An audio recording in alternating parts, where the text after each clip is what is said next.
The manager who changed football without ever winning anything. There is a manager who Pep Guardiola calls the best in the world. Not one of the best. The best. A manager who Pochettino says completely changed how he thinks about football. Who Klopp has spoken about with something close to reverence. Who Eduardo Berizzo, Diego Simeone, Gerardo Martino, Mauricio Pochettino all played under or worked under and all went on to become significant managers themselves. A manager who influenced almost every pressing team you have watched in the last 20 years.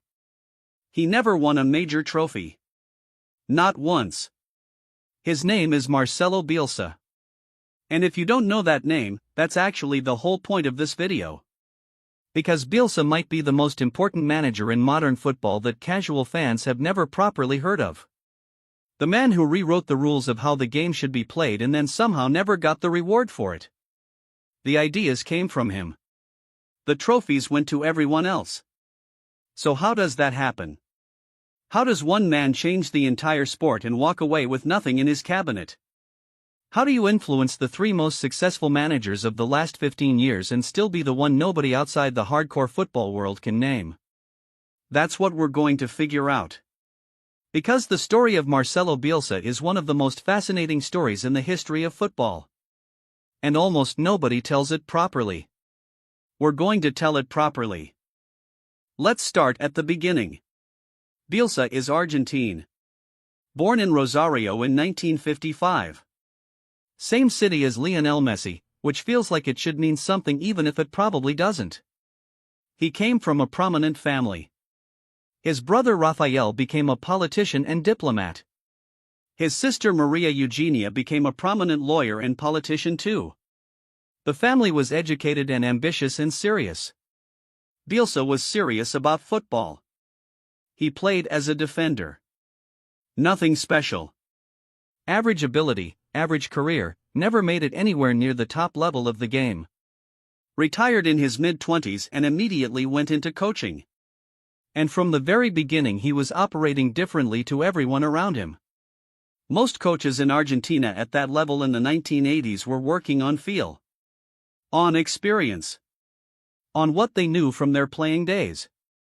On man management and shouting the right things at the right moments and reading the room. Bielsa was not doing any of that. He was watching tape. Hours of tape. Days of tape. Entire weeks spent in front of footage breaking down every movement of every player on the pitch. Building systems on paper. Building structures. Testing ideas. Then watching more tape to see if the ideas held up. He was asking questions about football that most people in the game had not thought to ask yet. Why does the team's shape change when the ball moves to a specific zone? What happens to the space behind the defensive line when the fullback pushes forward to join an attack? How do you design a press that isn't just a collection of players running hard but actually forces the opponent into the exact mistake you want them to make in the exact position you want them to make it? These were not normal questions in Argentine football in the 1980s. They were barely normal questions in football anywhere in the world. The sport was still largely operating on instinct and tradition. This is how we've always done it. This is what the game is. This is what a striker does and this is what a midfielder does and this is what a defender does and we've always known this, so why are you asking? Bielsa was asking. He was always asking. That curiosity, that obsessive need to understand every detail of the game at a level nobody else was pursuing, is the thing that defines everything that followed. He worked his way through Argentine club football across the late 1980s and 1990s. Newell's Old Boys. Vélez Sarsfield. Espanyol in Spain briefly. Back to Argentina. Building a reputation that was spreading among people paying close attention to the game. At Newell's he won the Argentine Primera División. Twice. And built teams that played football nobody in South America had seen before. Pressing from the front. High defensive line. Intensity from the first minute to the last. Every player understanding not just their own job but the job of every other player around them. He was demanding in a way that went beyond normal coaching demands. Players who worked with Bielsa talk about the preparation. The video sessions. The tactical meetings that went on for hours. The level of detail that was expected of every single person in the squad, not just the starters but every player all the way down to the last man on the bench. He wanted everyone to understand everything. Because his football required everyone to understand everything. You couldn't play his system on instinct. You had to know it. You had to have it in your body before you stepped on the pitch. Some players loved it. Said it was the most they ever learned about football in their lives. Some players found it overwhelming. Said they had never worked that hard and were not sure they wanted to. Both reactions make sense. Because Bielsa was not a normal manager. He was something more like a professor. A professor who also happened to care more about winning football matches than almost anyone alive. He took over the Argentine national team in 1998. And what he built was unlike anything the country had produced before. Argentina had always had the players. Always. The individual talent coming through Argentine football every generation is extraordinary, and the late 1990s was no different. But Bielsa built something around them that was structured and aggressive and completely intentional. High press. Intense defending from the front. Attacking width. Constant movement. Every player knowing exactly where every other player was going to be before the ball arrived. The system required everyone to be in constant motion. Nobody stood still. Nobody waited. The moment the ball was lost, every player immediately began the process of winning it back. The moment the ball was won, every player immediately began the process of making space and creating options. It looked like organized chaos to a casual viewer. But the chaos was the point. Force the opponent into mistakes so quickly and so consistently that they never have time to think. Never have time to settle. Never have time to play their game. Argentina won the 2004 Olympics with that generation of players. Carlos Tevez. Javier Mascherano. A young squad playing Bielsa football at international level and absolutely destroying everyone in front of them. But the 2002 World Cup in Japan and South Korea was the heartbreak. Argentina went into that tournament as one of the favorites. They had the squad. They had the system. They had Bielsa, having spent 4 years building something that should have been ready. They went out in the group stage. Lost to England. Drew with Sweden. Needed a result against Sweden in the final group game and didn't get it. Gone. And what Bielsa did afterwards tells you everything you need to know about him. He called a press conference. He sat in front of every journalist in Argentine and South American football. And for over an hour he broke down every decision he had made throughout the tournament. Every tactical choice. Every selection. Every moment where he felt he had been wrong. Where he had misjudged something. Where the preparation had not been enough, or the execution had not matched the plan. An hour of honest self-examination in public. Most managers at that level give you 10 minutes of deflection and coded language and leave. Bielsa sat there and told the truth about himself for an hour. He resigned immediately after. Because for Bielsa, failure has consequences. Not for the players. Not for the staff. For him. He takes it completely personally. He had promised something with that team and the team had not delivered it, and in his mind the responsibility was his and the response was to resign. That is either the most admirable thing you have ever heard about a football manager or the most infuriating, depending on who you are. Probably both at the same time. Chile was next. Chile were nobody in international football. Historically they had underachieved for decades. Good players appearing every generation but never adding up to anything consistent at international level. Bielsa took over in 2007. Same system. Same intensity. Same obsessive preparation. But now applied to a national team that had no expectations and therefore no fear.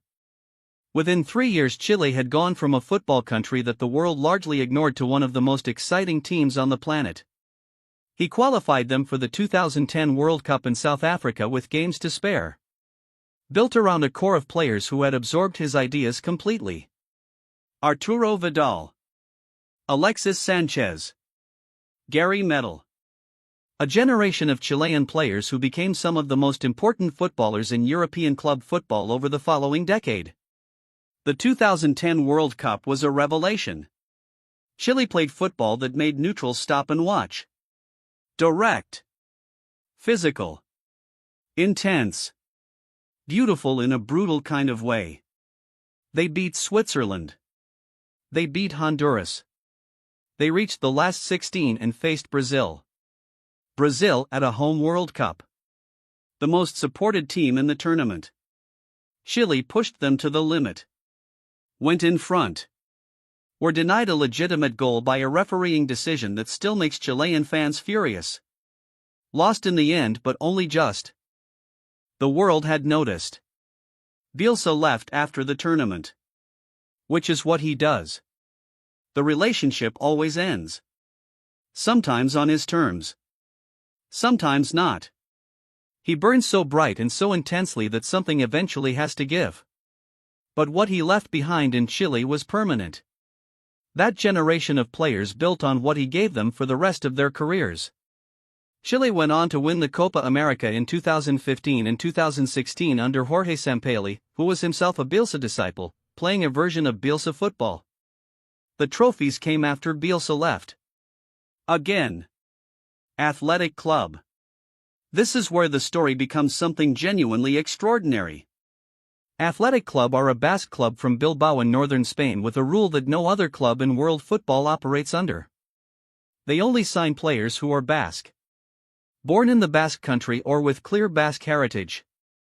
Only those players. Always. That is the rule and it has never been broken. For most managers that would be a crippling limitation. You are removing yourself from the global transfer market. You cannot sign the best player available. You can only sign the best Basque player available. In Bielsa's hands it became something else entirely. He took over in 2011 and transformed Athletic into one of the most compelling teams in Europe within a single season. The pressing was relentless. The movement was extraordinary. The intensity was unlike anything La Liga had seen from a club with Athletic's budget and restrictions. They reached the Europa League final that season, beating Manchester United along the way. Manchester United, managed by Alex Ferguson, one of the greatest club sides in English football history, beaten by a Basque-only club from Bilbao playing Bielsa football. Ferguson talked about that game afterwards with a kind of bewilderment. Said his team had not been able to handle the intensity. The pressing had been unlike anything they had prepared for. The whole football world was watching. And Guardiola was watching most carefully of all. Guardiola at this point had already won the Champions League twice with Barcelona. He had won multiple La Liga titles. He was widely considered the best manager in the world. He watched Bielsa's Athletic Club and talked about it publicly. Said he had learned things. Said watching those games had made him think differently about how pressing could be used as a primary attacking weapon rather than just a defensive tool. Said Bielsa was doing things that nobody else was doing. Guardiola. Saying he learned from someone most football fans had never heard of. Think about that. The Lazio story. In 2013 Bielsa agreed to take over Lazio in Italy. He had meetings with the club. Agreed terms. Was announced publicly as the new manager. Arrived in Rome to begin preparing for the season. And then resigned after less than 2 weeks. Before a single competitive game had been played. His reason was straightforward. The club had not honored the agreements they had made during negotiations about the squad. Players he had been promised would be signed had not been signed. Players he had been promised would be kept had been sold. The conditions for the project he had agreed to deliver were not in place. So he left. Just walked away from one of the most high-profile jobs in Italian football before he had even started. Most managers in that situation absorb the compromise. Adopt. Tell themselves they can work with what they have. Take the money and figure it out. Bielsa left because the conditions were not right, and if the conditions are not right then the project cannot be what it should be, and if the project cannot be what it should be then there is no point. That sounds extreme. It probably is extreme. But it is completely consistent with who he is. For Bielsa, the preparation is the thing. The foundation is the thing. If the foundation is not right, nothing built on top of it will stand. He would rather have nothing than have something built on a foundation he does not believe in. Marseille in France. Ligue 1. One season, 2014 to 2015. Same story. Bielsa builds something. The football is extraordinary. The intensity is extraordinary. The results are good enough to be competitive but not quite good enough to win the title. He leaves at the end of the season. And then there is a gap. Years where Bielsa is largely away from football. Watching. Studying. Working in his office in Argentina surrounded by whiteboards and notebooks and footage. Waiting for the right project. Leeds United. 2018. Leeds were in the Championship. The second tier of English football. A club with enormous history and enormous support and a recent past that had been painful and chaotic and nowhere near the level the fanbase believed they belonged at. Bielsa arrived and immediately became the most talked about manager in English football. Not just because of how his team played, though that was extraordinary from the very beginning. Leeds pressed every team they faced. Every team regardless of quality. The intensity was the same against the bottom of the Championship as it was against the promotion contenders. Every player ran distances that looked physically impossible. Every game looked like a team playing for their lives. But the first famous story from his Leeds tenure had nothing to do with the football. It was the spying incident. Before a Championship game against Derby County, Bielsa sent a member of his staff to watch Derby train from outside their training ground. The staff member was spotted. Derby reported it. The story exploded across English football. Spygate they called it. And Bielsa's response was unlike anything English football had ever seen from a manager. He called a press conference. He sat in front of every journalist covering the Championship. And for 45 minutes he presented detailed information about how his staff gathered intelligence on upcoming opponents. Every team they had faced that season. Every method. The specific information that had been collected. What was used in preparation and what wasn't. He wasn't apologizing. Not exactly. He was explaining. Transparently and completely. Here is what we do. Here is the reasoning behind it. Here is everything. Judge it as you wish. He also pointed out that the information gathered from watching a training session publicly was minimal. That most of what his staff collected came from video footage available to everyone. That the competitive advantage from standing outside a training ground for an hour was essentially zero. Then he showed his detailed analysis of Derby's likely setup to the entire press conference. Just showed them. Because he had nothing to hide and was not going to pretend otherwise. English football journalists had never encountered anything like it. Most managers in that situation give you a non-answer and change the subject. Bielsa gave you a university lecture with supporting materials. Leeds were promoted in 2020. Back to the Premier League for the first time in 16 years. The city went absolutely wild. And their first Premier League season back was one of the most talked about debut seasons any promoted club had produced in years. Not because they finished high. 9th. Comfortable mid-table. But because of how they played. Every game felt like an event. Home or away. Against the top 6 or against fellow mid-table sides. Leeds pressed relentlessly. They attacked with a directness and a ferocity that bigger clubs found genuinely uncomfortable. They beat Manchester City. They gave Liverpool one of their hardest games of the season. They humiliated every team that thought they could sit back and absorb them. Patrick Bamford scored 16 Premier League goals playing in a system that should by conventional wisdom have been too intense to sustain at the top level.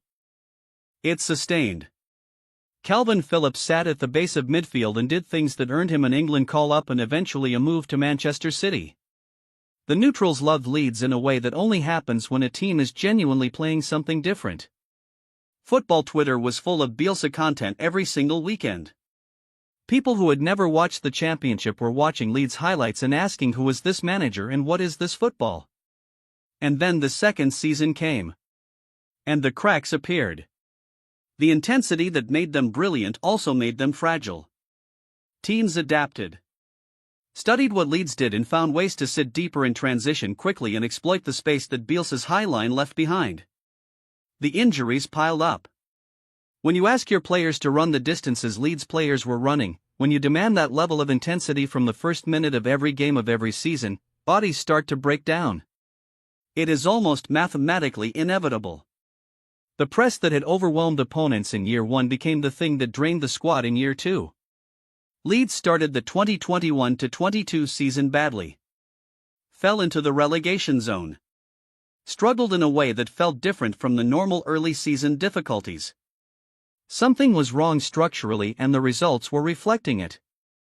In February 2022 Bielsa was sacked. The club felt they needed a change to stay up.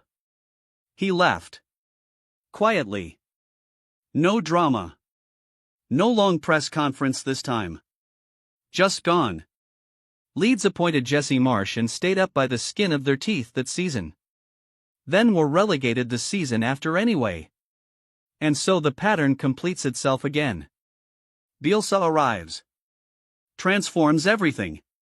Produces football that feels genuinely different and genuinely exciting. Creates a connection between the club and its supporters that is built on something real. And then it ends before the trophy. At Newell's he won the Argentine League but never the Copa Libertadores, the continental trophy that would have defined him. At the national teams he produced the best football Argentina and Chile had ever played at international level and never won a World Cup. At Athletic Club he reached a Europa League final and lost. At Leeds he won promotion and then was sacked during his third season. Always close. Always producing something extraordinary. Never quite the moment. So here is the real question. Not whether Bielsa should have won more, though he should have. The real question is what football owes him. Because the debt is enormous. Guardiola's pressing game. The one that won him 3 Champions Leagues and 8 Premier League titles and more trophies than any manager in the history of the game. That system, those ideas, that understanding of how pressing can be used as an attacking weapon to control space and control tempo. Guardiola himself traces it back to watching Bielsa. Klopp's Liverpool. The Gegen pressing. The relentless intensity. The high line. The front three that hunted as a pack. The way the whole team functioned as a single pressing unit. Klopp comes from a different football culture and built those ideas himself through his own work. But he also watched Bielsa and found things that confirmed and expanded what he was thinking. Pochettino built his entire managerial identity on a set of principles he learned directly from Bielsa, who was his manager at Espanyol. The pressing. The intensity. The demand that every player understand the full system, not just their individual role. Pochettino took Spurs to a Champions League final playing football that is recognizably descended from Bielsa. Simeone. Diego Simeone, who turned Atletico Madrid into a European superpower, who built one of the most organized and intense defensive teams in world football, who won La Liga titles and reached Champions League finals with a club that had no business competing at that level. Simeone played under Bielsa. Has spoken repeatedly about how that experience shaped his understanding of intensity and organization and what a team can demand of itself. 4 of the most significant managers of the last 20 years. All pointing back to the same source. One man. Who never won a major trophy. Football has a strange relationship with credit. We give the credit to the man who lifts the trophy. The man in the photograph with the cup above his head. The man giving the speech in the dressing room. The man whose name is on the Wikipedia page for the club's greatest achievement. We are less good at giving credit to the man who built the ideas that made all of that possible. The man who worked out something true about football before anyone else did and shared it freely and completely and never asked for anything back except the chance to keep working. Bielsa built the ideas. The trophies went to people who inherited those ideas and had the resources and circumstances and sometimes the luck to turn them into silverware. Is that fair? No. Is it how football works? Yes. There is one more thing worth saying. Bielsa managed Uruguay for a period at the end of his career. Worked in South America again. Tried to build something with a national team one more time. He is in his late 60s now. The chances of a return to a major European club are small. The peak years are behind him. But the work is everywhere. Every time you watch Manchester City recapture possession within seconds of losing it, that's Bielsa's idea. Every time you watch Liverpool's front line press a centre back into a mistake that leads directly to a goal, that's Bielsa's idea. Every time a manager talks about the importance of the team understanding the system completely, about preparing so thoroughly that nothing in a game should be a surprise, about demanding that every player can do every job, that's Bielsa's thinking. He didn't win the trophies. But he wrote the ideas that the trophies were built on. And maybe that is enough. Maybe the highest form of influence in any field is not the person who wins the most prizes. It's the person who changes how everyone else thinks. Who moves the conversation permanently forward. Who makes the next generation of the best practitioners say that person is the reason I think about this the way I do. Guardiola says Bielsa is the best manager in the world. Guardiola has won everything. He still says Bielsa is the best. That should tell you something about what the trophies measure and what they don't. Marcelo Bielsa. The manager who changed football. Without ever winning anything. There are managers, clubs, and stories connected to everything you just watched that we haven't touched yet. The debt football owes. The disciples who built empires. The teams that came closest. This series is just getting started. Hit subscribe so you don't miss the next one. Because the next chapter is already coming.